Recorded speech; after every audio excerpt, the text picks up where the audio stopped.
urgeesse mi'eesse warri isaanii waliin waamicha gaggeesse imaaniin sadarkaa jaraa ol fageesse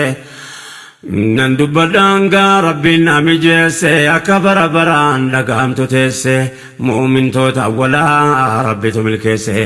jara gaaddisa ergamaa jalatti wal geesse qawmii dur jaahiliyyaa walirraa fageesse gosummaaf qabeenyaan bifaa wal xiqqeesse dhaloonni meeqa hata meeqa wal balleesse ergaan rabbii dhufee walitti dhiyeesse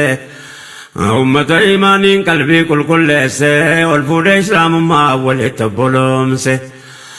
dhugaatu ifa galee fe hojiidhaan wal geesse beektotni dhalootaa fe waa yaadu fageesse hojii qooddatanii kaan seenaa galmeesse kitaaba hunda duraa kan jarri qopheesse seenaadha jalqabaa kan jarri barreesse qarnii dhufaa dabraa dhaloonni odeesse kunoo bara baraan haaraa taati teesse rabbirraa haa jaallatu jedhi yoo dhageesse ummata rabbiin jabeesse khaddamatan diini nuu kenni milkii biyya lamaanii يا رب ثبتنا على الإيمان ونجنا من